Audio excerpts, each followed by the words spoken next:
get started. I had a few people tell me they couldn't be here tonight. Jenny is not feeling well. And Brian is out of town for work. Josh, something else. So I think we might all be here. So I will get started. This meeting is being held pursuant to and in compliance with emergency ordinance number 20-A16, an emergency ordinance to ensure the continuity of government during the COVID-19 disaster. I will have everyone introduce themselves, committee members who are electronically present. And I'll start with myself. I'm Allie Pesh, and I live by Mint Springs. Ann Malik, I represent you on the board and live in Earlysville.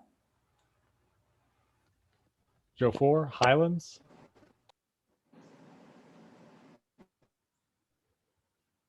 Valerie? Costas Albertus, I live out on 250. Valerie Long, I live in Old Trail. Matthew? Doug Bates, Whitehall. Doug? I don't know if it's easier just to call on people or have you guys guess when you should go. Yeah, I can go. Matthew Slatz on Jarman's Gap. Mark McKenney, Westall. David Mitchell, Fair Hill. Michael Monaco up by Star Hill. All right. The persons responsible for receiving public comment are the Crozet Community Advisory Committee. Opportunities for the public to access and participate in the electronic meeting are posted on the Albemarle County calendar. And then I think tonight we have Rachel Falkenstein and Tori Kanalopoulos as staff, and Carolyn, who is always here to help run the Zoom.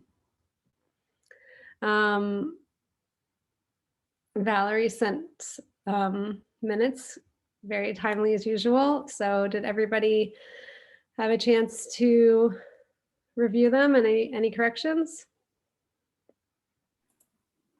And is 9 members enough to go ahead with business? Oh, good question.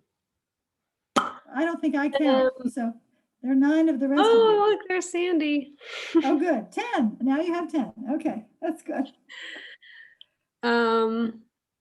Yeah, good question. I haven't thought about what our quorum size is right now. Are we a full?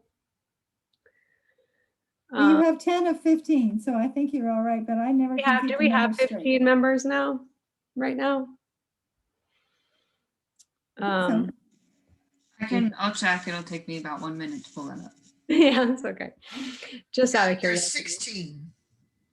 If my list is correct, there's 16. okay, so it's 10 is sufficient. All right, well, then someone can make a motion to adopt the minutes from May. So moved. I heard Doug and maybe Costas can be the second, or Sure, that's fine. all right, so everyone unmute in favor of approving the minutes. Aye. Hey, Aye. Any opposed? Okay. All right. I think our agenda is Rachel and Tori talking about implementation, so I'll hand it over to them. Oh, sorry. As I said that, Doug had an announcement. Did you, Josh, Joe, did you have your hand up for just a vote? Doug, did you want to say that at the end or right now? Actually, it'd be better to do it now while we have as broad a group as we have. The Downtown Crozet Initiative with Frank Stoner of Millstone developers and the county wish to hold a presentation, an informational presentation on Monday. By this time or very shortly, you will all receive multiple emails. It's for a major Zoom call. The reason I wanted to bring it to your attention is that this group will be coming to the CCAC as soon as we can. But unfortunately, under county rules, no one on the CCAC should participate, even watch this presentation, because you have a responsibility as an appointee of the Board of Supervisors. Have I got that right, Ann, Rachel? Anyway, you'll get an email about it. You'll see the whole presentation. You can watch it on video later, but just don't participate on Monday. Is that because we would be too many? We'd be having a meeting. No, it is because of the rules related to if 2 or 3 of us Yeah. are in the same vicinity and one speaks up, then it becomes a public meeting. So it's just better if we just stay out of it completely. Yeah, just confirming that we were talking about FOIA meeting rules Right, and not right, some other right, weird right. rule that I didn't know Not about. size, and we want your input and we'll get it later. So, but this time it's. So rigorous. because, yeah, you will be Thank you there. for preventing me from making a big mistake. Appreciate it. Me too. I can't participate. So. Okay. Well, I mean, one of us could be there, right? I mean, and Aaron, can't you be there if you would want to? I'll catch it later. That's fine. As soon as Yeah. Carolyn posts a recording, I'll catch it later. Okay. That way we're safe. If you, yeah. If you follow all the little, but you'll never know. So you're better off just watch it later. It'll be up. It'll be on the dci.org website. So thanks. Anne, yeah, go ahead. In announcements, were you going to say something about the parade, or should we invite Tim to do that now while everybody's here? Yeah, or let's do you do want- that now. People do tend to fall off Okay. again. If Tim is, I see him on the I list. so- see him there. Tim, do you want to say something?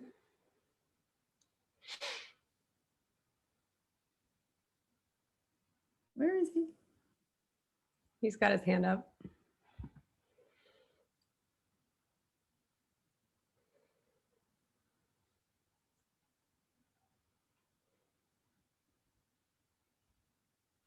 Are you letting him in, Carolyn? There we go. Thank you. Thank you. I'm Tim Tolson, president of the Crozet Community Association, and along with other civic groups in Crozet, we're hosting the annual Crozet Independence Day celebration parade at 5 o'clock by the Crozet Volunteer Fire Department that ends at the Crozet Park, where the celebration will take place, and we'll have fireworks around 9:30, quarter to 10 when it's dark. Our webpage, crozetcommunity.org, has all the information about the Independence Day event. We would love to have you volunteer. There's a link there to our Sign Up Genius page, as well as contributions for the fireworks. We didn't have the Independence Day event or fireworks, obviously, last year in 2020. And so the fireworks are still priced as if they were 2020. And so we need to raise money to cover the fireworks cost. In past years, we've been able to donate $6,000 or $7,000 to local civic groups like Costas's Western Albemarle Rescue Squad, the Crozet Volunteer Fire Department, the Crozet Park, Blue Ridge Tunnel Foundation, those organizations. So we hope you will support us and spread the word. And it's July 3rd, Saturday. Saturday, July 3rd.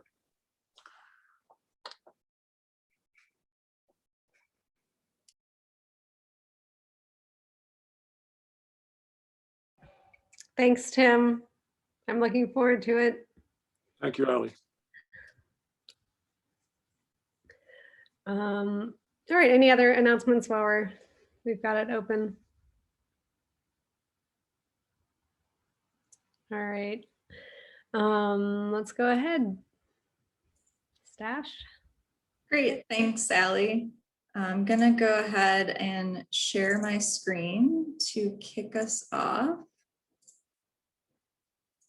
So hopefully everyone can see that okay. Good evening. My name is Tori Kanelopoulos, and I'm here this evening with my colleague Rachel Falkenstein, and we will be focused on implementation projects for the Crozet Master Plan and updates on the full draft plan review. So this evening, we will be reviewing the draft implementation projects, which implement the goals and recommendations of the land use, transportation, and conservation chapters. We'll be focused on catalysts, which are the top priority projects, and we'll also discuss the full draft master plan document and focus on the changes since the most recent CAC and Planning Commission meetings. So our agenda for this evening is to start with an overview of implementation projects and feedback, how those projects are categorized, and the feedback we've heard so far. Then we'll move to time for the CAC to discuss those projects and their prioritization. Next, we'll present on changes and updates to the draft master plan since the most recent meeting, and then have time at the end for CAC discussion of the draft plan. So we'll move into the implementation projects. And these are the implementation engagement opportunities that we've had.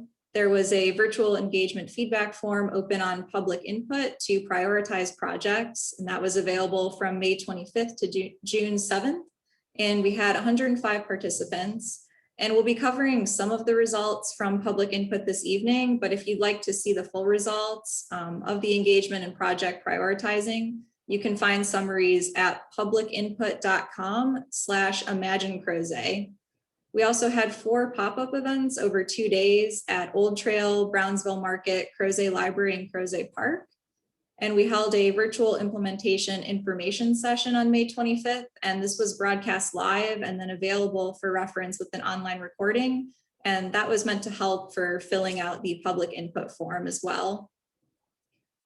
And these are some of the themes that we've heard so far with our implementation engagement. And these are fairly consistent with the feedback that we've heard throughout the master plan process. So we have the need for infrastructure improvements, especially transportation projects, improvements for traffic in the downtown area and for traffic along Route 250, bike and pedestrian connections for Eastern Crozet neighborhoods, walkability and bikeability to downtown, trail connections and improvements, especially the Crozet connector. And then Eastern Avenue continues to be a top priority for transportation projects, but also we've heard feedback that this would be helpful for bike and pedestrian connections, including to shopping areas. And these are some of the results from our public input feedback. On the left, this shows the planning projects and how they were ranked by participants. And the top ranked projects were the Crozet Avenue Shared Use Path Feasibility Study, the 3-Notch Trail Feasibility Study, and Route 250 West Design Guidelines. And then the policy projects were also ranked, and the top priority was updating residential zoning regulations to allow for more preservation of natural resources. We also had input on the priorities for capital projects. On the left are capital projects that cost greater than $3 million. And among these projects, the highest ranked per public input were Eastern Avenue completion, downtown intersection improvements, and priority sidewalk connections.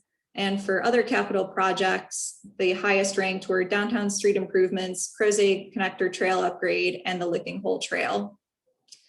And so for implementation projects, we have 3 types. The first are planning projects, which are analyses, visioning, or design plans focused on a specific project corridor or area.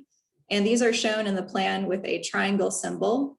And then there are policy projects, which involve updates for countywide zoning ordinance and development review processes. And those are shown with a hexagon symbol.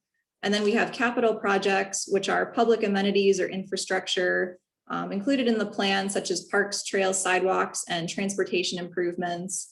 And these may be publicly funded, privately funded, or a combination of both. And those are shown with a circle symbol. And each project includes a cost estimate. These are general ranges and do not include outside funding sources that may be available, such as state and federal funding and grants, and those may reduce the project's ultimate cost to the county.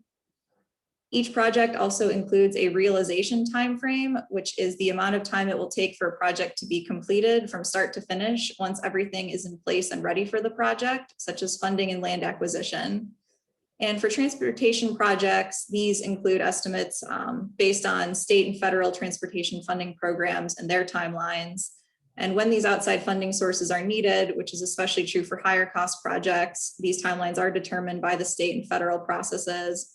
And delays are possible if the county is not able to secure funding for these programs, which can happen due to their competitive nature. So this map shows the planning projects that are able to be mapped, meaning that they are applicable to a specific area. And these mappable ones are mainly in the downtown area or in nearby downtown. And these are the capital projects that are applicable to a specific location, and they are more spread out, but there are a significant number of projects concentrated around downtown and along 250. So now we'll move into the Catalyst project list. And these are projects that reflect the community's priority projects within the master plan and are expected to be completed or have substantial progress done within the next 10 years. And this includes all 3 types of projects. Some are phased or are part of larger projects. Half at the moment are are transportation projects. And the order is intended to reflect community priorities, not necessarily when projects will be completed. And these are the draft projects that we have at the moment, and they are not in a finalized priority order since we are still taking feedback on prioritizing them. And we will cover each of these projects in the following slides. And we just wanted to note that Western Park Phase 1 has been added as a Catalyst project since the implementation draft chapter was sent out earlier this week. And we'll talk about that more during the presentation as well. So for Eastern Avenue, this is completed between Park Ridge Drive and West Hall Drive, and there is a needed extension over Licking Hole Creek to connect to Quarry Farm. The alignment has been determined by the county and VDOT. There will be bike lanes continued along Eastern Avenue, and it is currently being evaluated through an alignment study and conceptual design, which is funded through transportation leveraging funding in the capital improvement program. And this will produce design drawings and a conceptual cost estimate and will be used to seek the necessary funding to complete construction of the project. And it is being considered for a revenue sharing grant application. For downtown street improvements, this is the High Street area from where it connects from Tabor up to Library Avenue.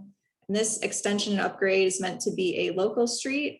There would be sidewalks on the east side and sidewalks on the west side if there was future redevelopment of those properties, and then a roundabout at Library and High Street.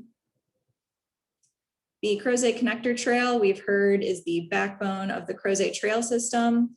And as it connects to many neighborhoods, including in Eastern Crozet, we've heard it's important to make it more accessible. And that's why it's recommended to be upgraded to a shared use path standard to allow more accessibility for more users. And lately, there's been a lot more focus on and attention on the potential 3-notch trail, which would ideally connect from the Blue Ridge Tunnel along Crozet and then over to Charlottesville. And so a feasibility study would look at this alignment, and there are opportunities to partner with VDOT and the Planning District Commission and trails groups to look at the feasibility study for the alignment.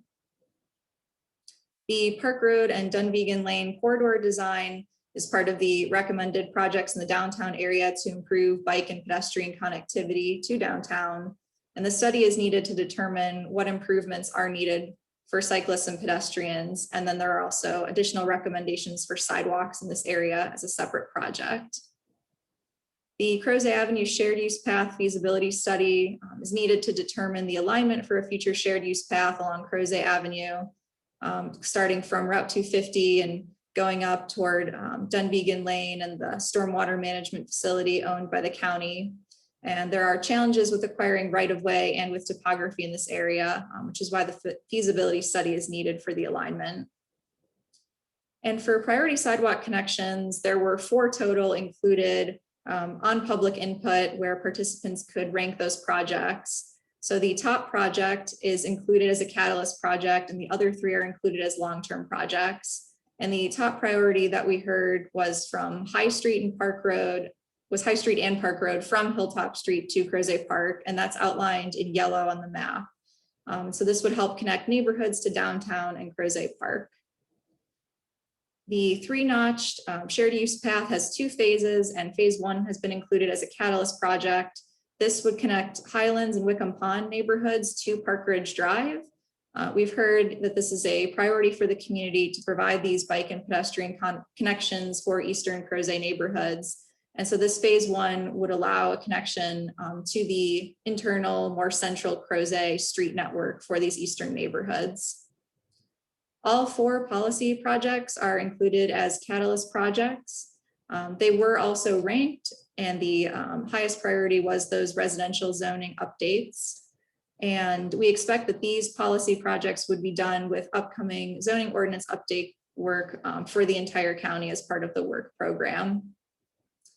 And as I mentioned earlier, phase 1 of Western Park is now included as a catalyst project. Since these materials were sent out, planning staff has met with Parks and Recreation staff and determined that phase 1 should be included as a catalyst, and phases 2 and 3 should be included as long-term projects. And this phase 1 would include the access road with parking, a playground, and additional supportive infrastructure and utilities. And these cost estimates for the separate phases will be broken out with the next update to the implementation chapter. So now I'm going to go ahead and hand it over to Rachel to continue talking about the implementation projects. Thanks, Tori. Good evening, everyone. I'm Rachel Falkenstein. I'm going to conclude the implementation content with 2 more categories of projects that are included in the implementation chapter. And the first is long-term projects. So if you could advance the slide. Long-term projects are those that are either due to the project's cost, their complexity, or their associated timelines, or the fact that they were identified by the community as lower priorities, are expected to be completed in a longer-term time frame. And the time frame for these projects are estimated to be about 10 to 20 years, or the second half of the planning horizon of the master plan. So these projects also include planning, policy, and capital projects that Tori covered. Some projects are also additional phases or portions of catalyst projects that Tori mentioned, such as some sidewalk projects and Western Park as an example. I also want to caveat that the timeline, it's just an estimate, and there will likely be opportunities for some of these projects to be expedited as funding or resource opportunities become available, such as grant funding or additional county capital funds that might become available. Also, some of these projects could occur concurrent with development or redevelopment. If there's a capital project associated with an area and there's a new development proposal or a redevelopment proposed in the area, we could see some of these projects come in an earlier timeline. So the next slide has a list of our draft list of our long-term projects that we're recommending. This list is not prioritized though. This matches the order of the projects in the materials that we sent in advance. And so we plan to spend some time working through this and providing a prioritization, an order that we think reflects the community's priority. Again, not necessarily the order that the projects would occur, but to reflect what the community thinks were the most important projects on the list. So would love to hear your feedback on these this evening, if there are any that should rise to the top of the list of the long-term projects. I'm not going to go in each of these in detail, but they were provided, summaries of each project were provided in the advanced materials, and we'd be happy to talk about any in particular if you have questions on. And then the next category of projects, if you can go to the next slide, Tori, would be ongoing projects.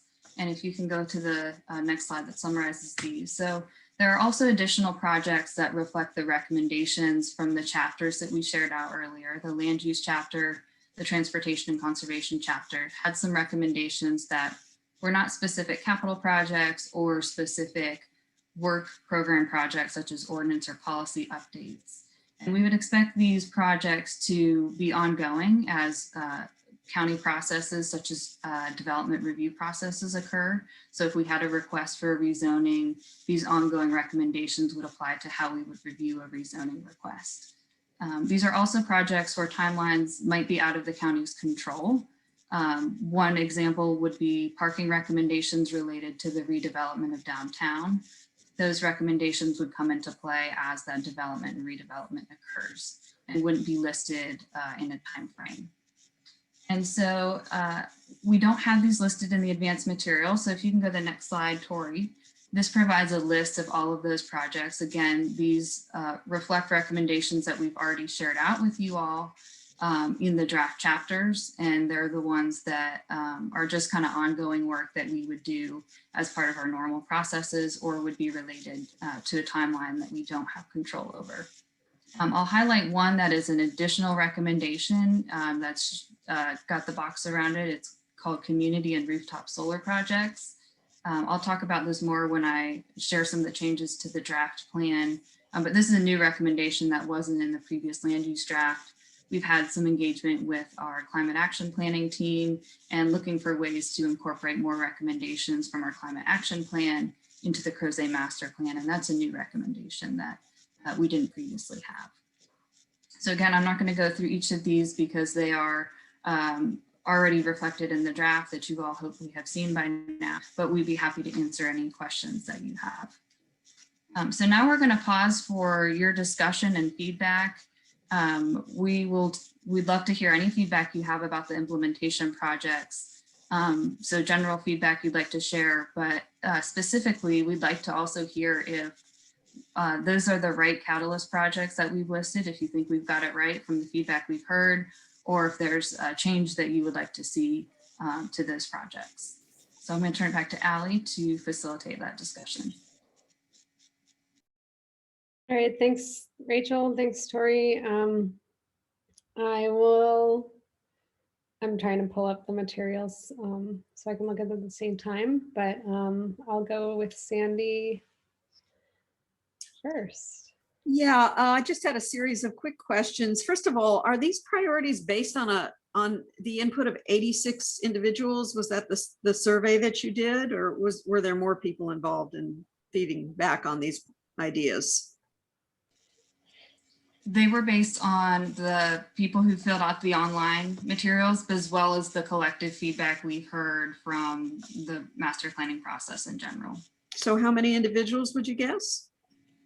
Oh, I don't know that I could give you a guess of that. And for the 2-year process, the feedback we've heard, we also did the pop-ups, and I think we estimate about 30 people came to the pop-ups.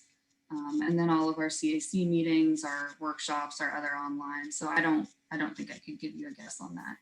Yeah, I wonder if anybody feels like there needs to be a bit more outreach, like a mass mailing to everybody who lives in Crozet, or, it just feels to me like this is a relatively small group of people who tend to be paying attention to this stuff, and everybody else will be unpleasantly surprised in a year or two when things start happening.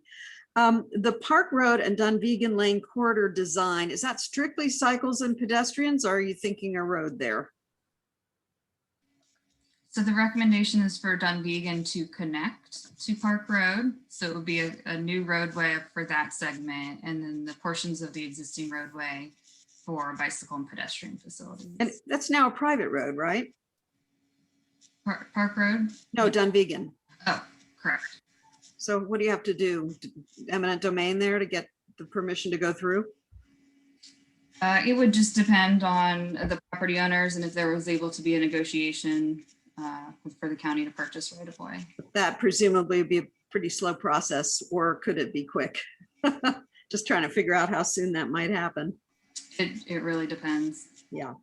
When you talk about the sidewalk construction or connections with High Street and Park Road from Hilltop to Crozet Park, is that sidewalk going on Park, or is it going on Hilltop? Where is that sidewalk going to connect to the park?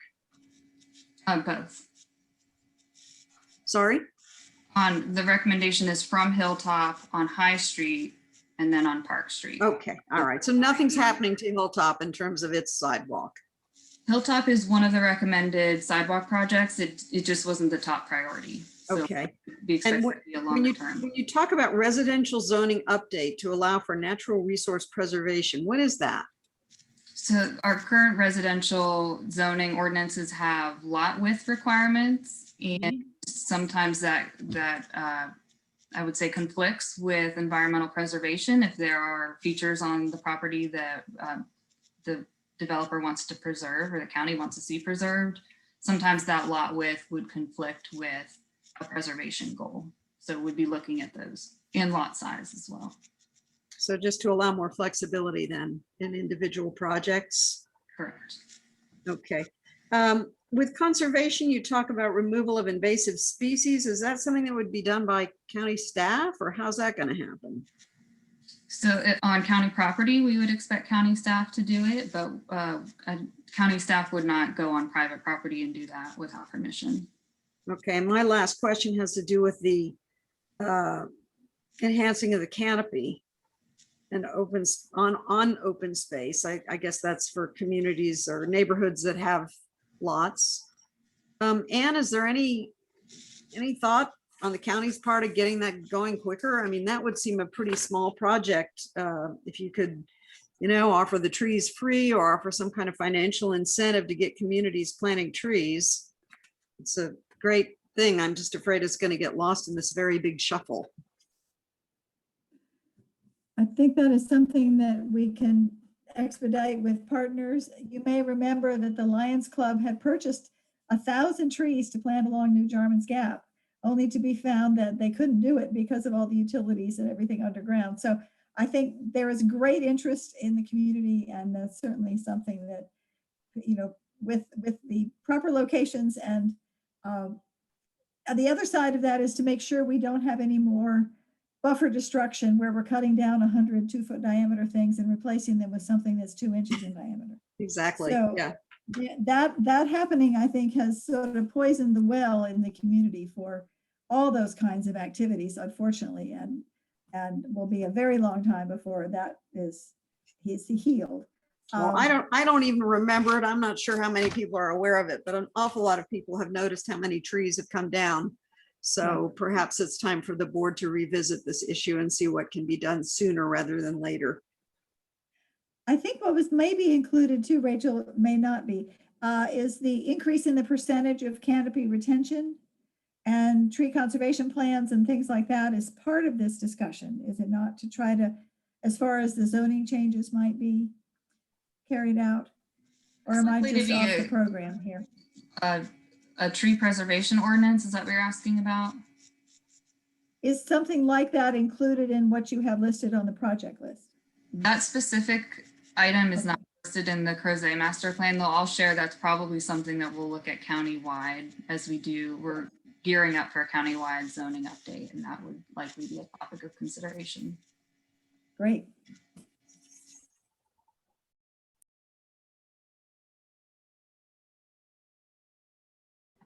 I think Joe had his hand up next. Thanks, Allie, and thanks, Tori and Rachel. So generally with the Catalyst projects, I think they all make sense. I was really glad to see Western Park, at least the first phase, get moved over, because when I read this initially, that was the big thing that jumped out at me, was Western Park still being in a future 10-year out project.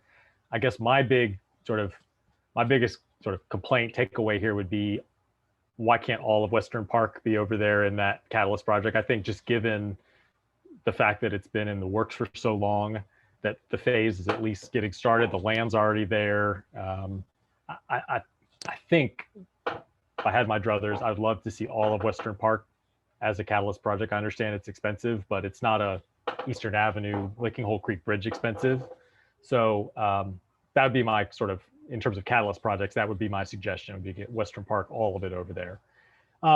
Second, I had two other thoughts, one about the prioritization and then a separate one about implementation, because there was an opportunity to kind of provide input more generally online. One is some of the planning projects. So some of the things that were in the future projects that either seemed like they were relatively low cost or fairly simple, or things that actually seem like they need to maybe get done a little sooner. So on the planning side, I would say, the ones that kind of jumped out at me that seem like they actually need to be prioritized a bit more would be the downtown neighborhood study, since that was a thing that we were talking about so much throughout this process, and how that contributes to missing middle and housing variety and housing choice. The naturally occurring affordable housing units survey seems like something that is really important, since it's something that comes up at all of our meetings. How much affordable housing is there? How much do we need? That seems like that just has to happen sooner rather than later.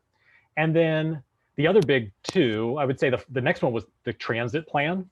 As we're getting bigger, downtown's coming on, transit plan seems like it's a really important thing to kind of get going. And then railroad crossing seemed a little bit less, but still a pretty catalyst-y type planning project. And then two small ones, the wayfinding signage seemed like, I saw that in the future project. It seemed like, it didn't seem like that would cost a lot of money. It seems like a fairly simple thing to put up some signs on the trails or downtown. So I don't know if there's an opportunity to slide that over. I know it's not a huge priority, but it seems like it's fairly simple to do. The last thing I'll say is on implementation in terms of policy, the one thing that I would love to see in there is a recommendation or an idea for a serious consideration of service district or an improvement district to help fund some of these capital projects. I know I looked through the draft currently, I think, and this may be a comment for the full draft, there's only one mention of service districts in the entire draft. And that's, I think, in reference to funding ongoing activities and services at the plaza and downtown. But I would love to see a little bit more, and maybe even a full policy suggestion saying, maybe this is something we ought to explore in Crozet to fund some of these capital projects, so we're not constantly having these things be, future projects that are 10 years out. That's all I have.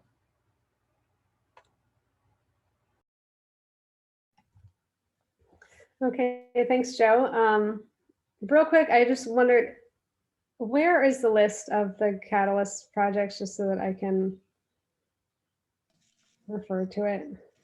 So that was a separate PDF that I had shared over email, but it's also, if you're looking at the larger packet that's linked on our page, it's page 32 and 33. It's at the very end of the implementation materials. It's the last page of those. Okay. Thank you. Mark? Yeah, hey, thanks, Allie. Good evening, everyone. Just I had two comments. First off, great presentation. Again, my third CCAC meeting, so trying to get caught up on all the hard work everyone's done over the last couple of years. On Sandy's comment, is there a way for the county, stakeholder feedback is probably one of the most important things, and I know it's very challenging because if community is not paying attention, we're really not capturing everyone's ideas. But however, on the public administration side, I recognize at some point we have to kind of shut it off and execute. Is there a way to kind of do one last big public push for feedback? Like Sandy said, whether it's flyers, online, just one more public push. I want to make sure that everything's really captured. Housing's boomed a lot out here in the last 12 months. So I think there's a lot of people that we haven't heard from that we should try and make one last push for. My other comment is regarding Eastern Ave. Ms. Malik, this is near and dear to my heart. It is literally in my front yard. I will be able to throw a stone to Eastern Ave from the front steps of my house. So the only thing I'd like to request, and I read the engineering study that the county received a few months ago on locations. As that project gains momentum, I would like to see a very specific and targeted engagement with the neighborhoods that are going to surround this road, West Hall, Westlake. There's a lot of concern on the increased traffic. There's concern because that road is literally going to take away some of the Crozet trails that we have. People are concerned about trees in their backyard being knocked down. So I think if I could ask that as that project gains momentum, that we do a very targeted effort on communicating the plans, the concerns, the mitigation measures before a row of homes have their tree line taken out. That's all I have.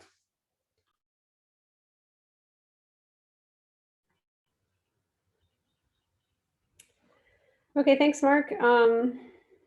Anne, do you want to go ahead?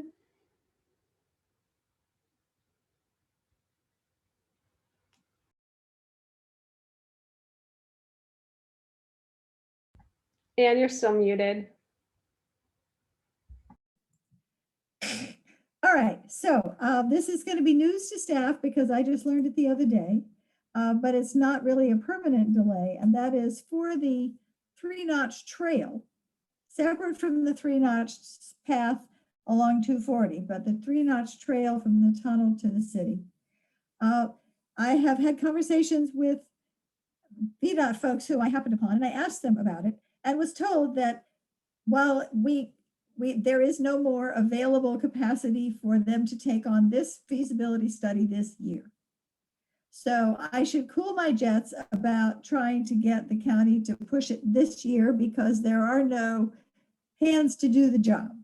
But if we get ourselves organized, then it will be a very high priority to do in 2022. And the other blessing that goes along with that is that in 2022 is when the state is going to take over the rail access right of way from CSX. And therefore that increases greatly the possibility that we will be able to have a trail beside rail using some of that outside edge of the right of way along, which changes completely the feasibility for this success. So while I am bitterly disappointed that we have not been able to do it right now, I'm at least optimistic that it may have an even better chance of flying faster if we begin in earnest in 2022 as that state transfer is happening. So I just ask everybody to hold on to their optimism and enthusiasm and keep getting lists made, et cetera, because we will be needed. They will be needed as well. Let's see, one thing to go, where did I write that down? As far as the stakeholder feedback, there, of course, will be, I know it feels like it's too late to have people have feedback at the Planning Commission or the Board of Supervisors meeting, although I did that for 20 years before I was on the board. So I do, you can make a great impact if you have an idea that needs to be considered. But I hope with the help of the Gazette and the county efforts that we will be able to have, and perhaps even some paper copies at the library is something we've done in the past, so that people who can't read things easily online can go down there and look at it. There used to be big file drawers full of paper copies of planning documents, et cetera, that people could have access to. So something like that, that we can figure out how to share this thing near the end here, I think would be very, very useful. And my only question I have right now is, it mentions Carter Street review considerations, and I'm hoping someone can explain what that means. Sure, I can explain that. The 2010 master plan had several recommendations about Carter Street, and if new development were to occur on Carter Street, things like thinking about impacts to neighbors with things like lighting and noise. And we're carrying those forward to the 2021 plan, and it's a recommendation about legislative review for new development on Carter Street.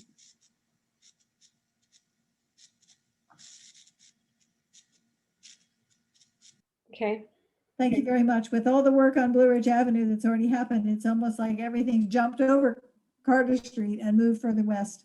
But I'm glad to see that's in there. Thank you. It's true. It's too bad that wasn't a recommendation for Blue Ridge and Carter at the time. But all right, we've got Matthew and Michael. I think Matthew, you're next. Thanks, Allie. Again, I really love seeing this because it's like we're finally getting down to the reality of turning this into something real, which I think makes this just tangible in a way that's really nice. I was thinking a lot about, again, kind of like Joe mentioned, prioritization. I mean, I'm assuming that the feedback you're getting is one type of prioritization, and that there's probably other levels of prioritization. You know, having done community development and community engagement, like it's really important to have wins quickly, especially to get people to buy into this plan longer term. So thinking a lot about like what projects are going to make people happy and get them excited about you know, this master plan, even though it's been, you know, tense at times. So like that, there's like these different levels of prioritization. I think they need to be thought about, and I'm always curious to hear from staff and others about that. I, as a community engagement person, like my personal feeling is that like levels of community engagement need to be continuous. Like we need to be thinking about like what does community engagement look like after this plan is over with, and then how that leads to strengthening relationships in the community so that we're prepared to do the next master plan. It's never too late to think about planning, but doing another big push is always a good thing. And also like hearing it from us, like I actually think one of the roles that the CCAC should be doing more is less talking about the plan, internalizing it, and versus speaking out more and more, and thinking about how do we do that better. How do we have our, how do we go to our neighbors and talk to them about this and build those connections? We're kind of the front line of that happening, and I think a lot about how do we improve that possibility. Other than that, I'll say I think like what I'm excited about is kind of some of the bigger projects, the Eastern Connector, some of these bigger pieces, trying to find ways to balance investment in vehicles and walkability. Trying to find a good balance for that. I'll say the one thing that popped up, and I was curious to see the solar kind of conversation happening too, was this Afton Express stop. And it just made me think a lot about, again, like we're focused on Crozet, we have boundaries we're working within, but then those things we do impact goes around us. And I've been a big fan of the Jaunt effort or the Crozet Express bus, and thinking about interregional transit efforts. So that was an interesting thing to see pop up. Anyway, I will stop talking. Thank you all. Thanks, Matthew. All right, Michael? Yeah, thank you, Ellie. And thanks, county staff. I had a fun time reading all this. I don't have a lot of feedback that hasn't been already said. I would second what Matt was just saying about the CCAC's role, kind of in inviting people into the conversation and keeping the community engaged. I think that's really important, and would be something that just makes a lot of sense for the body to do. My only feedback on the Catalyst projects and on prioritization of projects, I was glad to see the 3 Notch Road shared use path in the sort of first in that Catalyst project category. I would hope that phase 2 of that happens more in concert and less of like a far out long-term project. I think connecting to Park Ridge will be great. Having an actual shared use path that goes the length of 240 from the eastern neighborhoods all the way to downtown, or connecting to downtown, to the downtown arteries along 240 would be tremendously valuable. And especially since there's more than one proposed development along 240, I think making that a priority for bike and ped connections just super important. So anyway, I would hope to see phase 2 of that maybe sneak into the nearer term long term as opposed to the longer term long term. But that's all my feedback.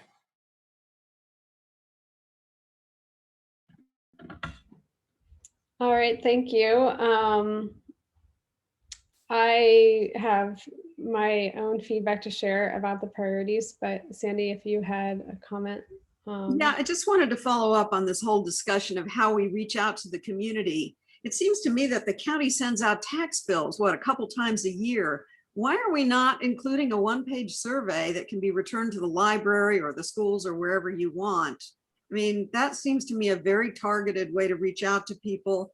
They don't have to bother if they're not computer literate. They can fill out the form. I really feel like we're missing a lot of people on these pop-ups and so forth. It's very sort of random.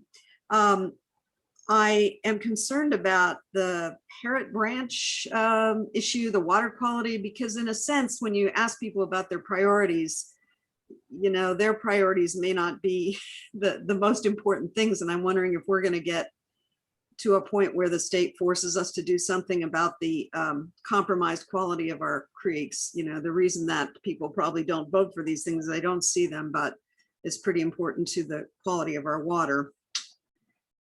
And I also wanted to have a quick conversation with Joe about these special service districts. How does that work, and what are you thinking about when you say maybe we should have one or two of those? What projects did you have in mind? Well, I don't know all that much about them other than what I've from reading the statute. And I know that Ann and the board previously explored this along with county staff as a potential mechanism for funding some capital projects. My understanding, again, as a layperson, is that you can craft a district, which we have a Crozet designated growth area, which seems like a pretty neatly defined area. And it allows you to essentially levy specific taxes on that area for uses which can be designated for uses in that area. All kinds of things, collecting trash, providing various services, fire departments. But it's a pretty broad statute as I read it. Things like sidewalks, roads, programming, cultural events, economic development, beautification and landscaping. I mean, it's a very broad statute. It seems to me that you could raise money for most of the kinds of projects that we're looking at, right? When we look at this list of priorities and we say, yikes, you know, where are we going to get all the money for this? Well, rather than saying, let's raise taxes on everybody in the county, you might be able to say, let's raise funds specifically from Crozet that would stay in Crozet for some of these projects that we want to see in Crozet. Again, Yeah. I'm not an expert here. David, I don't know, you look like you raised your hand if you've got a thought there. I appreciate it. Yeah, Joe, you explained exactly what it is. The concern that I would have as a Crozet area resident is what will happen over time is as we try to compete for the general funds of the county that are raised by taxes across all properties in the county. Over time, we will start to be looked at by the other 4 supervisors as they have their own money, they can do their own thing, and you're going to slowly over time lose your share of the general fund. And that's something that's just gonna happen. I mean, I would caution, it sounds great for a quick fix, but I just would caution that I don't think that that's a long-term choice that we should make. Ann's shaking her head. I don't know if you're agreeing with me or not. You're muted, dear. Open your mic. I do hear comments already. And actually, one of Jenny's colleagues on the Planning Commission made a comment about that, which sent the whole discussion off to Mars. And I didn't think was really on target because the people in the downtown area already pay a higher tax rate for a house as someone, the same house further out who doesn't have the services. So that is a concern. When it was discussed earlier by the county staff, this is 4 or 5 years ago, sadly, the Eastern Avenue Bridge was the example. And of course, it would have taken 100 years to raise enough money to do that. So it has to be appropriately sized. That's why I love the idea when Joe was talking about beautification projects, programming the plaza, those kinds of things that are fewer than 5 zeros. I mean, those are the things that might be reasonable. But I would really discourage our citizenry from burdening themselves, because I think David is right that we need to go toe to toe to say, look, this is a need that's been on the books since 1992. I mean, that's my argument for the Eastern Avenue Bridge, is that we have made all these zoning changes prior to 2007 that we're counting on that bridge. And we absolutely have a moral obligation to build it. So cough up the money is really my argument I'm trying to make here. I hope that we will get there. I hope we will get there. Yeah, I don't want to get too far into the weeds with this, but I do think those have all been good points because in my history of this topic coming up, it does go a lot of places, and I don't even necessarily disagree with Joe's idea because it does seem like, well, it's kind of in the spirit of how Crozet works. Like, well, let's take care of it, but.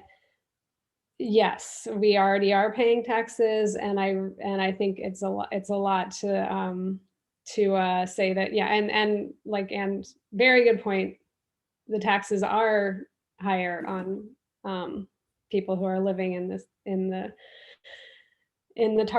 place we're talking about adding a separate tax to. So it does seem possible that we could craft something that would work, but I think those are all good points, but I wouldn't say that I would want to write that into this master plan update, which is what we're talking about tonight.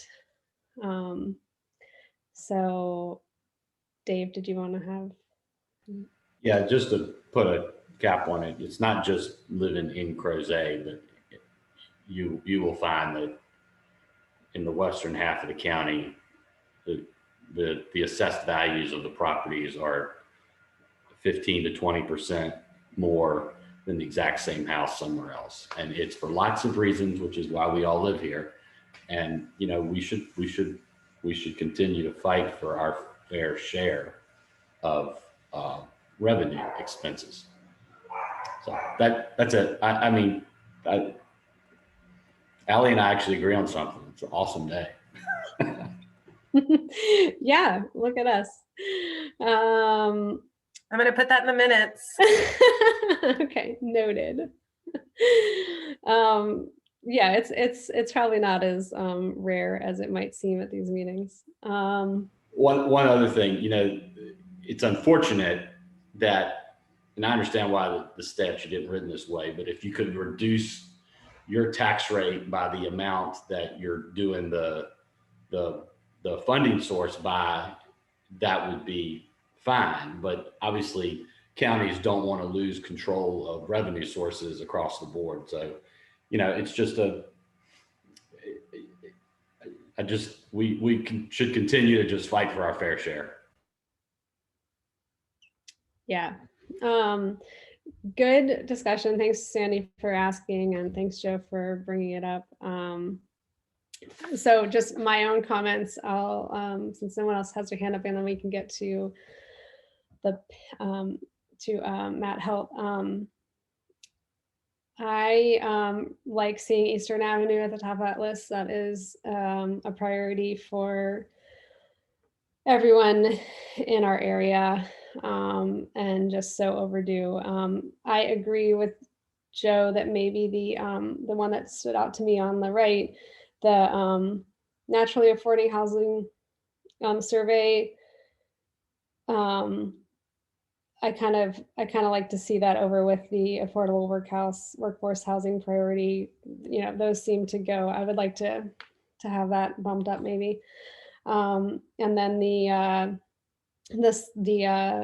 I agree with Michael, the 3-notched road path.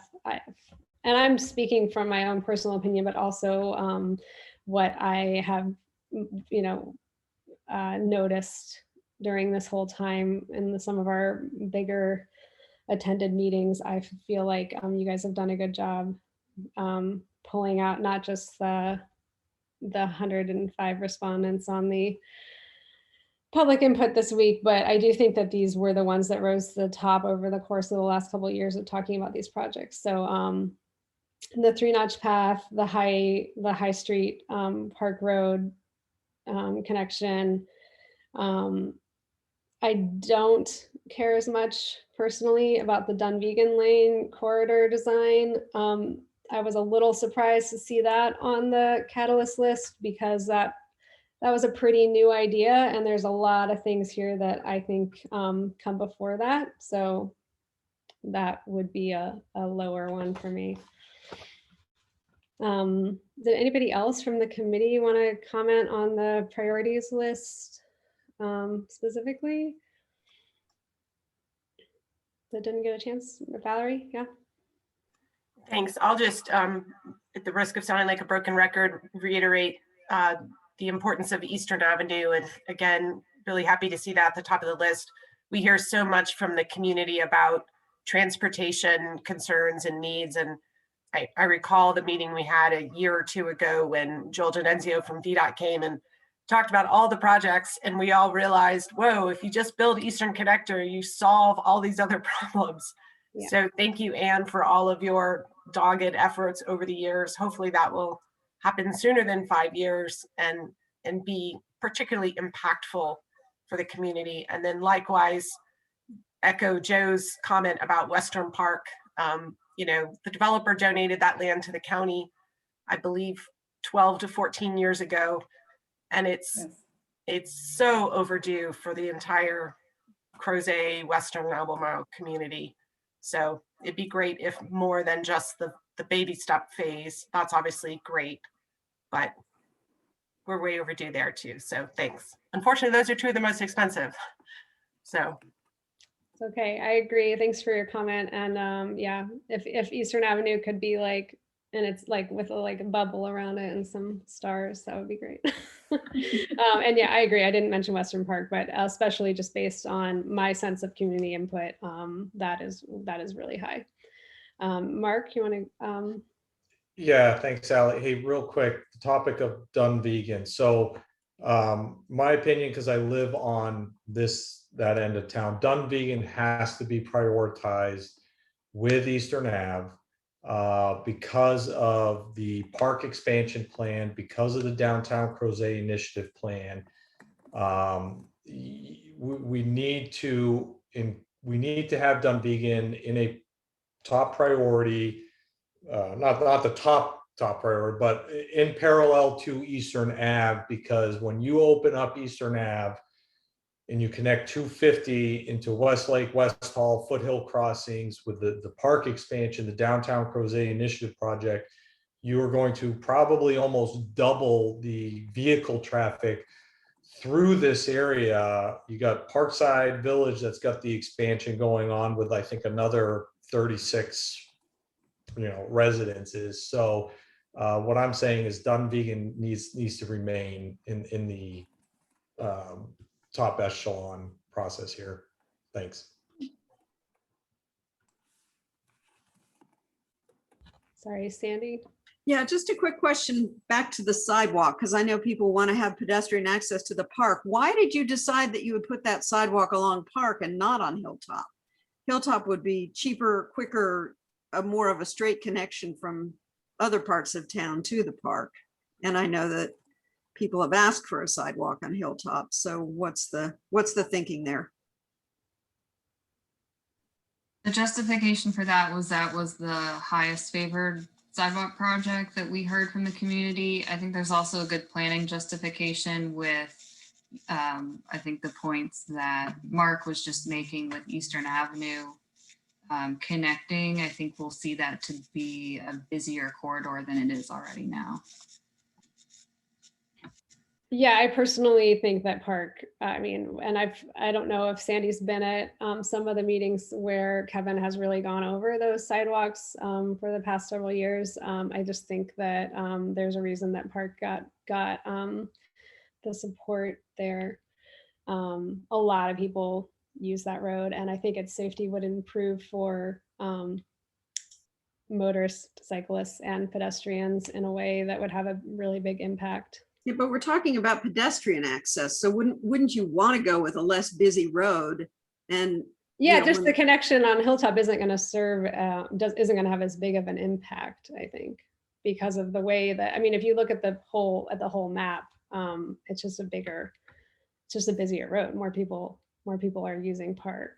As pedestrians or driving? I mean, I think that we are talking about all forms of transportation here. Okay.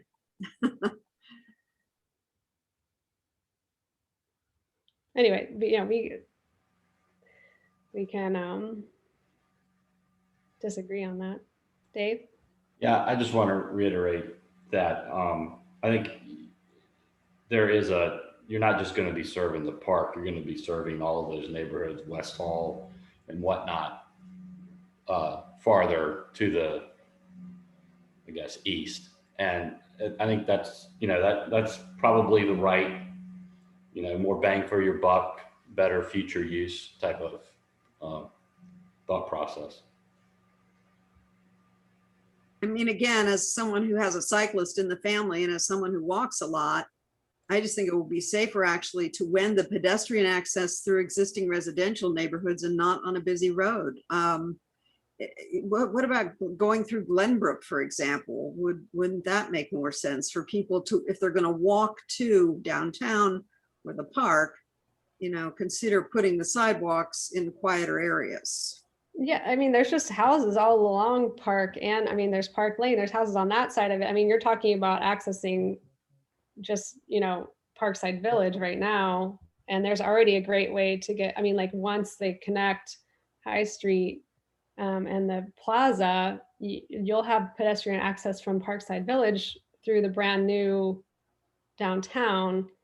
So I just think as far as prioritization, this connection is going to serve all those people that don't have the Parkside Village connection. No, I was just wanting to route them through the park and into Parkside Village as just a quieter way to go, but I hear you. Yeah, ideally there's sidewalks everywhere, right? So Sorry, Allie, if I could just, I don't want to belabor this, but Tori and Rachel, I thought the prioritization in here, because to Sandy's point, I was on board with what David, you and Allie are saying, which is we need to get people from West Hall into the park, right? Like that's a major prioritization, but that doesn't appear to be what's on the implementation list, right? That's not the prioritization. This is on the west side of the park going up to Hilltop, right? It's not connecting to the east to West Hall, right? So, and if that's the case, then I'm kind of on board with Sandy, which is why would somebody go like take Park? Why would they go to Hilltop and loop around the southwest and south side of the park when they could just cut straight in that north entrance of the park? And what we really need is that entrance on Park from the east side, from Brookwood over to get people from West Hall into the park, right?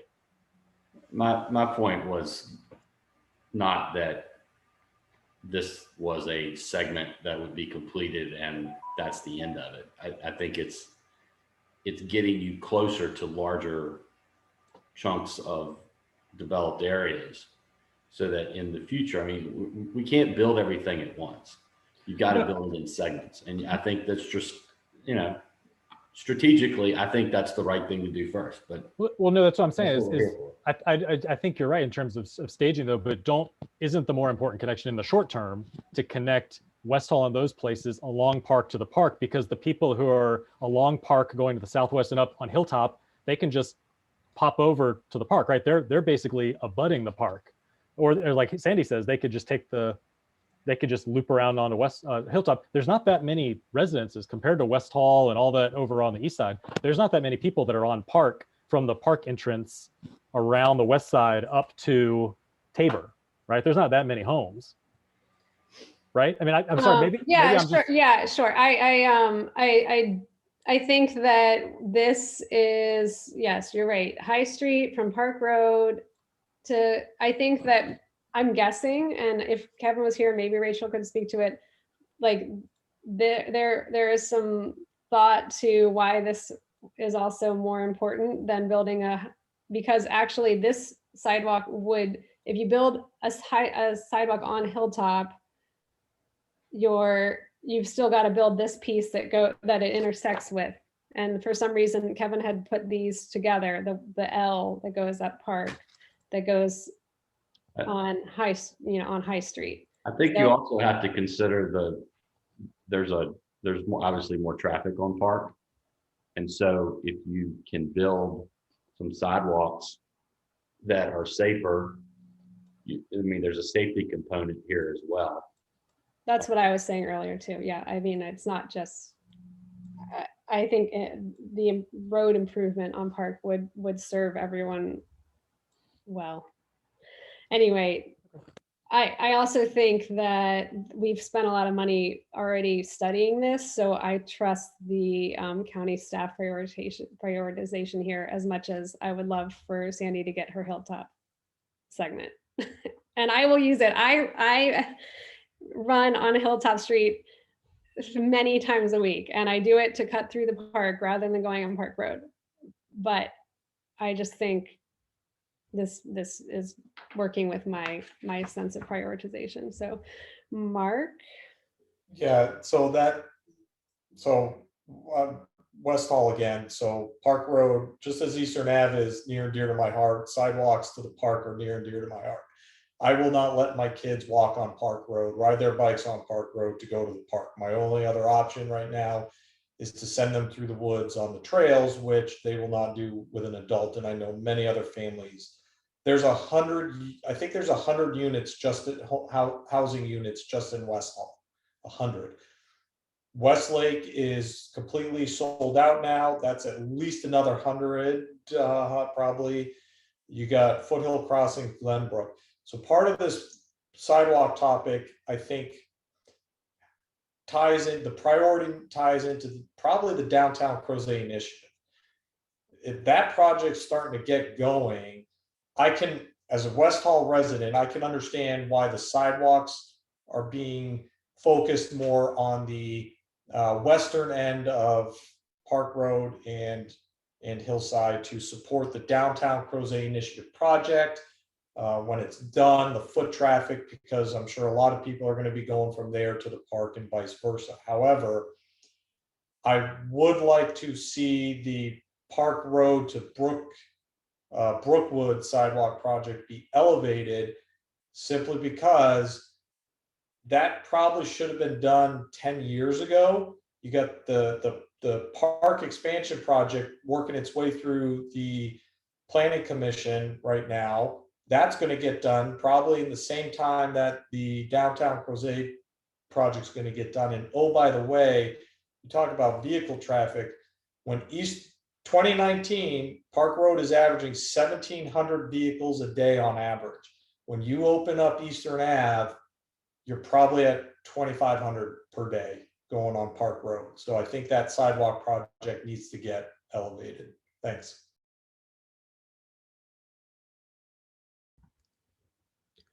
Thanks, Mark. Any more committee comments for now? I guess we can hear from Matt, and I think, Rachel, you guys still have more to present for that. All right. I'll give you my spiel as I always do. First things first, 30 people is embarrassing. I think we recommended you go to the farmer's market or the IGA. You could have gotten more people in an hour. 4 meetings with 4 staffers at each of those locations. We wasted county resources. You could have used those resources to actually work with VDOT and complete the 3-notch trail study. I would have loved to have seen some prioritization there. Also, I'm not aware of any Spanish language engagement. Can you confirm or deny that the county has outreached any of our Spanish language speakers? I'll take that as a no. Okay, I love the conversation about sidewalks. However, if you want to prioritize sidewalks, why aren't you prioritizing sidewalks that should have been built 50 years ago? There's been no county investment in over 50 years in St. George. We don't need to be prioritizing projects that the developers should have paid for when the county approved their developments. Just so you know, there already is a path on Hilltop Street. The county failed in forcing the developer to do anything other than a cheap asphalt path that corroded in a matter of years, is now overgrown with grass. The county should put the sidewalk on Hilltop. If you're going to prioritize pedestrian movement, you're trying to get people from point A to point B, that's the most efficient path, and that's the path that people are going to take. Yes, there should be a sidewalk on Park Street as well. However, no one is going to walk around Park Street to get to the park or to the other neighborhoods. They're going to choose the path of least resistance, which is Hilltop. I would hope that anybody who studied urban planning in school would be able to know that. Dunvegan Lane, please don't steal people's land to build a road. The residents there have no interest in that. That should not be a priority for the county. As for Western Park, again, this should have been built a decade ago. In the 12 years since the land has been given by the developer to the county, my understanding is the county has not once applied for LWCF grant, which pays 50% of park developments, or can. So the county should have done that for the past 12 years. This park could have been built already. It's embarrassing, and it's time for a change in leadership and motivation in the Parks Department. In response to the 3-notch trail, it's really disappointing to hear that VDOT has moved along because the county couldn't prioritize that project. My understanding is the county didn't even scope it and therefore doesn't even know what sort of commitment was needed. Again, there really needs to be a change in leadership and motivation in the community development department. You're really hurting the residents of Crozet. Water quality is a huge issue. The bacterial loads in our creeks far exceed safe levels. The county needs to prioritize getting people off of septic systems and into the sewer system. As someone who lives down creek and has to deal with that, it's unacceptable, the stuff that we have in our creek, because the county can't work to help people get off their septic fields. David's correct about the tax situation. That being said, if there's a way to generate more revenue to help fund projects that we desperately need that the county should have funded decades ago, I really do think all the new residents in $1 million homes should be paying for that, not the old residents who have been here and have to live with it. So that's all I'm going to say for now, but I really hope there's a change in leadership in the county, because you guys have been leaving dollars on the table and you haven't been engaging the way you should be with the older residents.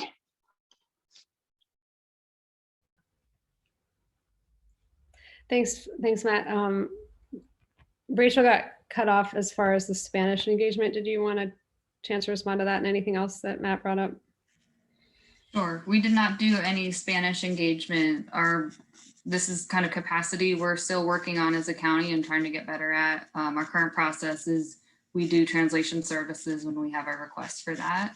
But hopefully in the future, we can continue to provide more and more services like that. Thank you. Appreciate it. Joe? Yeah, super quick. I just want to echo Matt's point there. I urge the county, the staff, to take a look at that sidewalk recommendation. I do think just the way it's described here, I think Matt's right. I think this is actually the least important connection as it's described here. High and Park from Hilltop to the park entrance. I think he's exactly right. It's the path of least resistance. The Hilltop section is important, and Park Street. You'd need people coming from the west, or from the east, excuse me, from West Hall, and people from the north and downtown that are going to be using Hilltop. So I think actually the one that's prioritized here is the least important of all those connections. Sure, eventually, yes, but the one that's described in there I think is the lowest priority that's going to get the least amount of use. Yeah, so maybe we're talking about the connection up Tabor, the second half up to High Street, and then High Street to Hilltop. Right, because well, the language says High Street and Park from Hilltop to Crozet Park, right? So that's the southwestern part. That's that southwestern L. That yeah. I don't think anybody mean, uses, right? I think that nobody's going to use that. The Tabor and High Street are my priority, and I kind of just assumed. And I'm thinking back to Kevin's presentation when he talked about this, and I just thought there was some reason why, funding wise, he had those grouped together. But I agree, like the Tabor part of that is not on here, and I do think that the Park Road around the L, that turn is definitely not as important. So I agree with Joe's point there. Maybe you can look at that, Rachel, because there right now is a kind of a gap in connection at that intersection of Tabor and High. Maybe that's part of the. It sounds like there may just have been some confusion too. Like we seem to all be kind of confused about what exactly. So even the prioritization when people were online, there may have been some confusion exactly of what was being described. So I wouldn't maybe take those numbers as like gospel. Just there may have been some confusion, right? As literally even we're sort of tripping up on it. Cool. All right. It's really helpful. We will go back and look at that a little more closely and come back with maybe an updated recommendation based on your discussion. So thank you. Thank you. Go ahead with the next segment of the presentation. Okay. Yeah, sounds good. Let me share my screen here. Give me 1 second.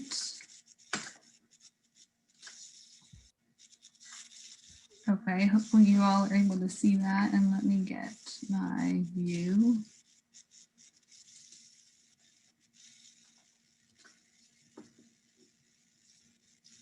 Okay.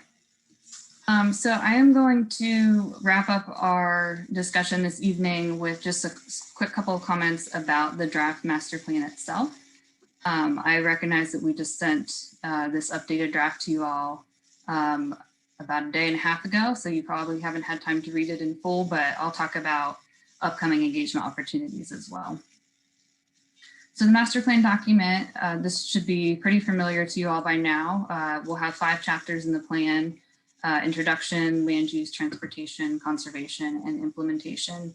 We also will have an appendix that will cover some kind of housekeeping things like a glossary, and also some analysis and studies that went into the planning effort, such as the traffic impact analysis that we did. The introduction chapter, the first draft of this chapter went out to you all this week, and it includes some context about the plan itself, about what the purpose of the plan was, what our engagement process went through, and then overview of the guiding principles. It also provides some information such as history and demographics, and then a summary of some of the key challenges and opportunities within the Crozet development area. The land use chapter, we put out the 3rd draft of this chapter to you all, and we've had a couple minor substantive changes that I'll summarize. The first bullet here describes the middle density application to the property near Tabor and High Street that we talked about at your last CAC meeting. That's on the updated land use map. We've added some supporting text for that about the tree and historic structure preservation should that property go through a rezoning process. We've also added some additional context about land use and housing and the introduction of this chapter, some graphics for that. And then we have a new recommendation for solar that I talked about earlier in the implementation content. So there, with under goal 1, we have a recommendation to explore opportunities for community and rooftop solar, especially focused on downtown and the employment district where you're likely to have some larger footprint buildings. The transportation chapter, again, this is a new draft. It's the 2nd draft we put out of this chapter. Not many large changes to this, but some small substantive changes that I'll mention. We've added some additional data and maps in the chapter that talks about VDOT crash data and VDOT daily trips. We've also added a couple new maps of some smaller street connections that are recommended. A map we hadn't had time to complete before is in there now. We added some additional text in the narrative about topics such as the priority sidewalks, which sounds like we might have to go revisit that after tonight's discussion, but we'll do that. We have some text about bicycle and pedestrian needs for lighting on certain streets, text about when it's appropriate to widen streets, especially when related to bike ped emissions. The conservation chapter, this is also the 2nd draft of the chapter, and a couple minor changes that I'll point out. We have a tree canopy map. It's actually more of a visual, it's an aerial where you can easily see areas where tree canopy exists and where it doesn't exist. And then we've went in and identified some priority areas where tree canopy can be expanded. And those are shown on that graphic. We've added a regional connections map. There's been some discussion about looking for opportunities for some of the connections, especially bike ped connections to some of the regional amenities. So we've added a map about that. We've expanded our park typologies to include schools and some language about what that means. And we've also added, these last 2 bullets were based on Planning Commission feedback, language about the water quality and the TMDL study, that means total maximum daily loads, that looks about pollutants in waterways, and some more information about local farms and agriculture. And then lastly, the implementation content. This is kind of less of a chapter format at this point, so we have a little bit more work to do on this content to make it look like the other chapters. But it includes some introduction text about how to use the content, talks about the different project types that we discussed today. And then we'll go back into this content to reflect the feedback that you all shared this evening to finalize that chapter and get a draft chapter ready for us to move forward to the Planning Commission. So our next steps, there was some discussion about what does the next step of engagement look like, and will there be future opportunity? Yes, there will.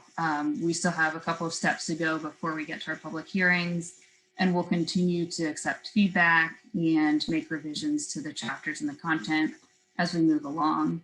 So our next step with decision makers that we're looking at is a Planning Commission work session on June 22nd.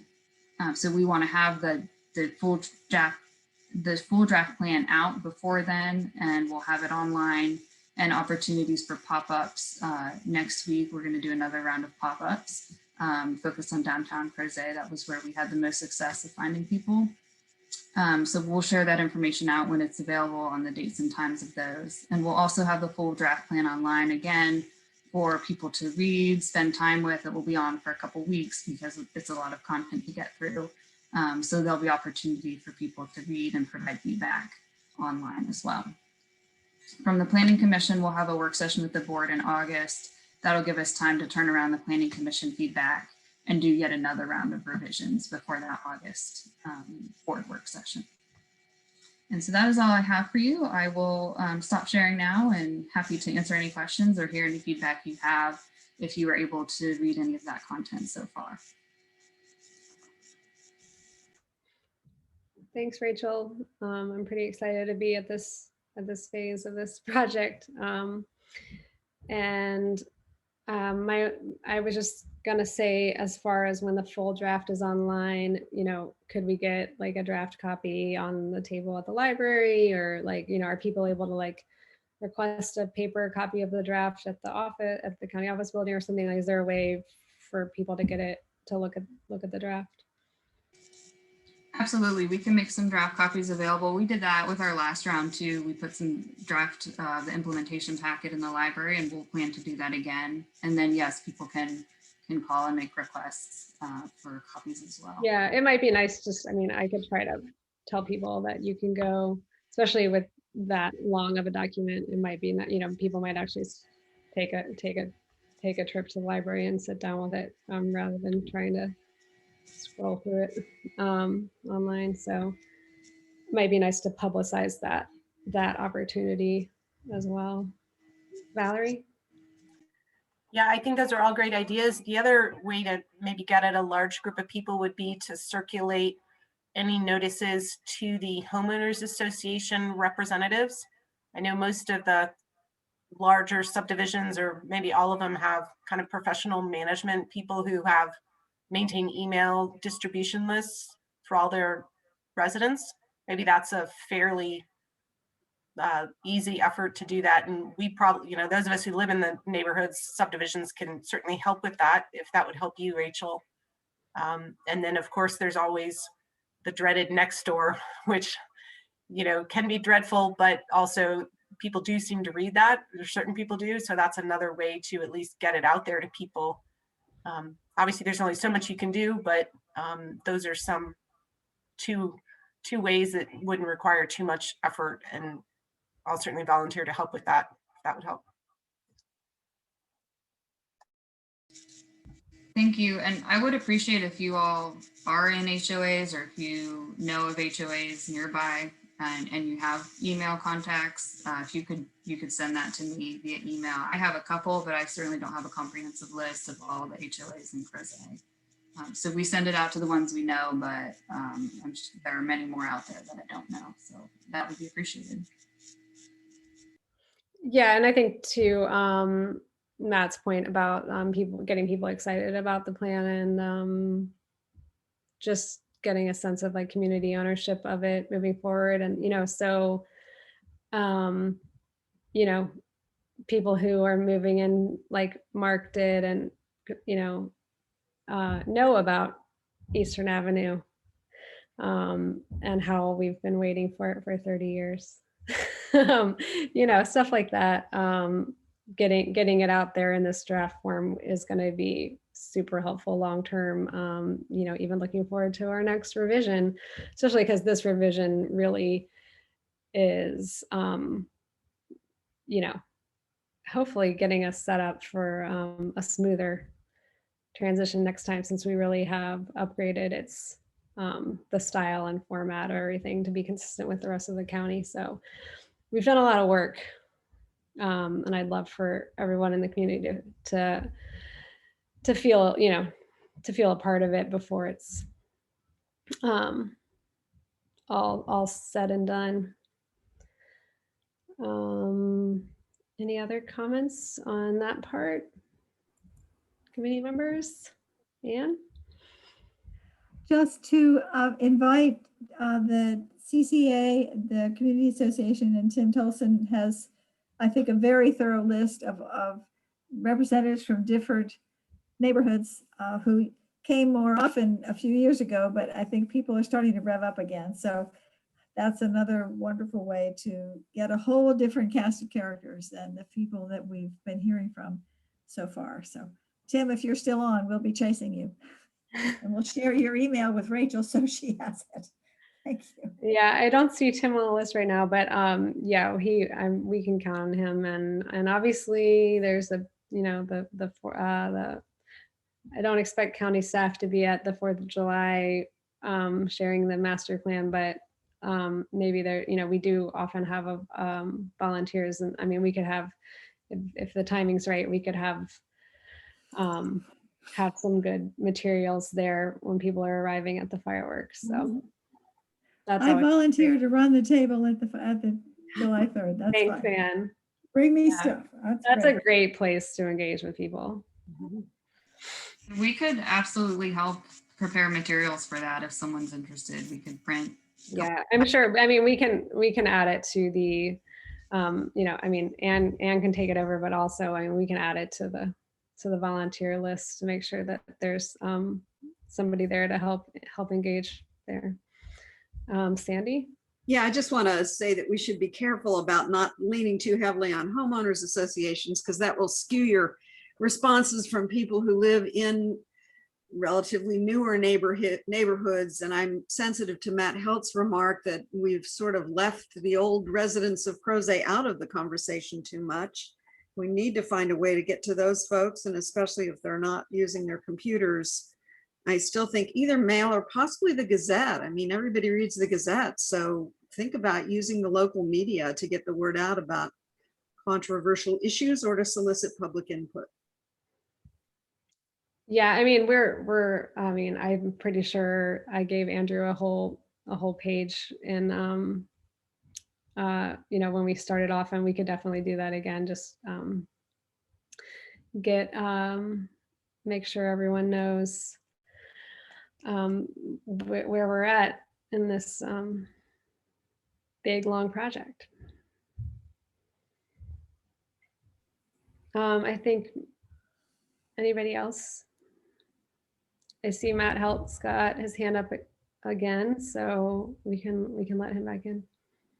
Sandy, I appreciate that comment. Not everybody has an HOA, and those of us who have been here for a long time, we're the ones who are dealing with growth and haven't been served by the county. So it's really important. I would actually encourage the county to canvass door to door.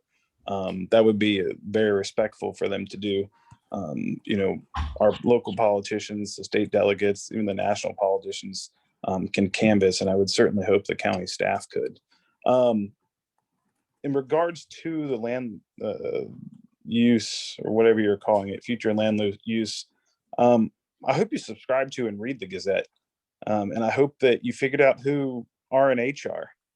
I do think it's very disrespectful for the county to continue middle density zoning there. I think Henry Childs made it very clear that he is opposed to that, and I think the county should respect Mr. Childs. Also, why is St. George neighborhood density residential? We can't sustain 3 to 6 units per acre there, and I'm pretty sure we don't want it. That needs to be taken out. I'd also like to know why the properties at the eastern end of St. George were even included and not still RA. Did you talk to any of those property owners? Or did the county once again make a unilateral decision that impacts people without even consulting those people? That's really disrespectful. You'll really need to do a better job at that. Why is the land behind the houses between ConAgra and the firehouse now neighborhood density residential? Is that a mapping error, or are you adding 3 to 6 units per acre on the land at the firehouse and part of Beaver Hill Corporation's land? And then as a follow-up to the implementation, I'd like to know when the sidewalk to and from nowhere is going to be completed. You might be wondering what that sidewalk is, but there's a little vet clinic on the Crozet Avenue. Can't access the sidewalk. Sidewalk doesn't go anywhere. And guess what? It's already deteriorating. The county needs to repair that sidewalk. You've mentioned that you want to add trails to the stormwater management area. how do you propose that people get to those trails? Are they going to drive to a trailhead along Crozet Avenue on a steep embankment? Or should the county prioritize actually finishing that sidewalk to nowhere and from nowhere so that people can actually walk to the vet and to those trails? And then in regards to Eastern Avenue, I really hope the county finds a place to replace the basketball courts and the skate area that the kids have been using, and that the pop-up food trucks serve families at. If you don't do that and you build that road, you're putting more kids' lives at risk and you're damaging that neighborhood. If you don't find a way to do that, again, it's another dereliction of duty by the county. So please figure out that.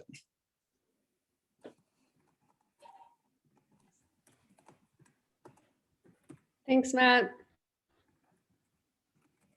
I always appreciate your preparation and comments.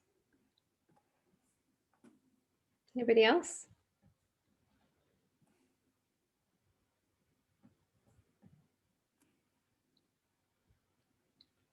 I don't know if Sandy, you've got your hand up or if you're done. That's okay. Well, I think we had a good meeting. And if nobody has anything else to add, I think, what am I forgetting? We had Matt's email about go ahead. So I don't say the wrong thing. Yeah, I mean, I have to say the right things too. Yeah. Just because of my connections with things in Charlottesville at the architecture school.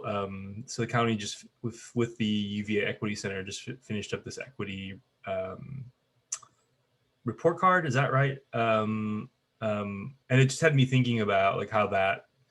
I mean, I wish it would have been done before we started this conservative planning process, because it's another lens.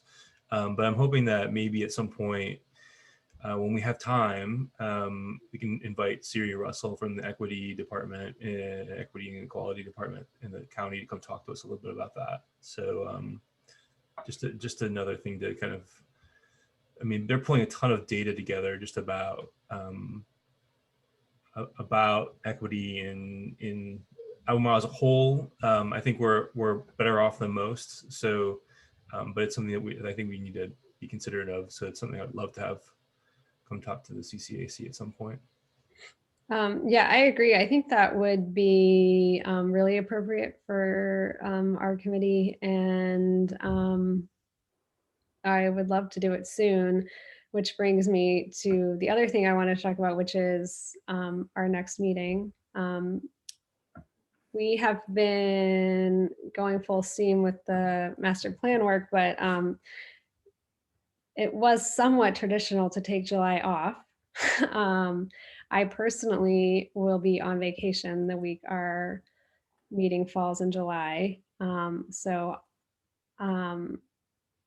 I move that we do not meet in July, but I am, willing to watch a recording if people feel like it's important to still meet in July. I do want to fit in Siri. We've got the water service. I mean, the RWSA is going to come.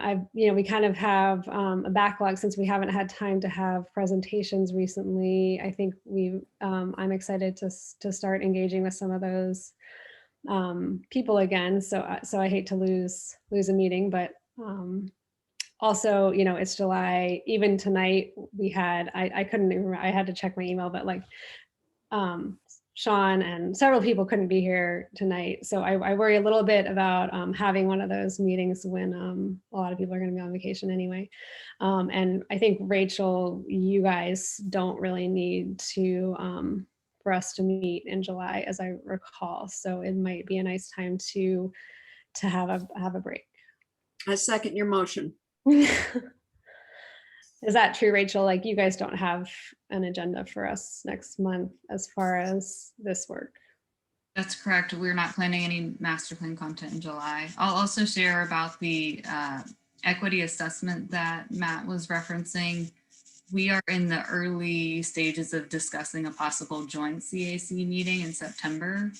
And that's countywide data. It does look at census tracts, so you could see specifically how different areas of the county were assessed. But we're thinking that would be an appropriate topic for a joint CAC meeting.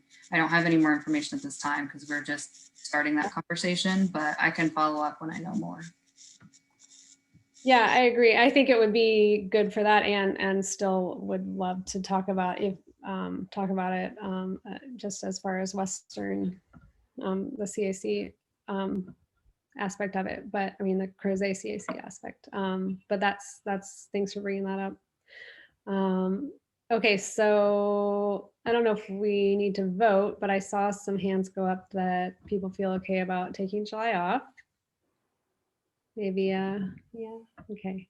Any, good. I'm seeing thumbs, which would mean our next meeting will be in August. And in the meantime, I hope to see you all. Joe, did you have something to say before I start wrapping up? And just on the topic of future meetings, I appreciated Rachel and the addition about solar and all that. And I noticed there was a mention on there about possible uses for the Acme property. Love at some point to get a little update on where we are with Acme, because it's such a central, important location in our employment district. Agree. Yeah, we've got some good ideas for future meetings. Valerie? Yeah, 2 quick questions for purposes of getting it accurate in the minutes. Rachel, you mentioned, I think, if I understood correctly, another pop-up on June 17th. Is that right? And could you repeat where that would be and when? June 17th, we said downtown. We're looking at the library and possibly that parking lot. The county actually owns it, but near where like Far Downers is and the hardware store in Mud House. But I haven't confirmed that yet. We wanted to reach out to the business owners, make sure they're in with the library as well. So I'll list that as to be determined. And then at the very beginning of the meeting, I lost my connection, so I missed the minutes getting approved. I assume that happened.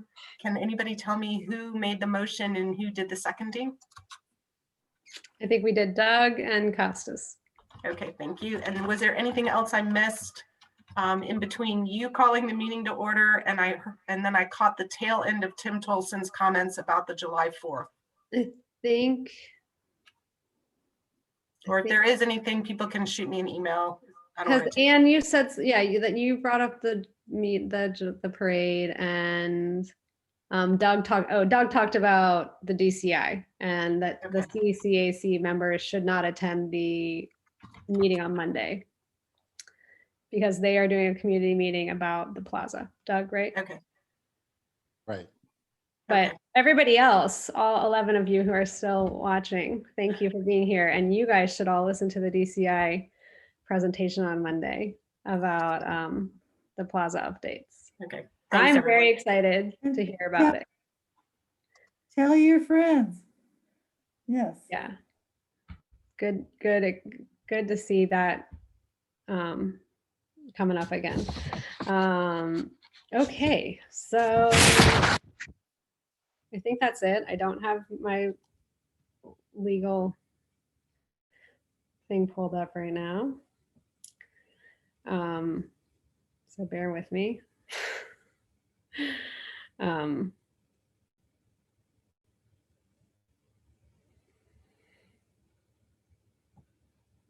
What do I usually say? Our next meeting will be noted on the sorry, I didn't have one.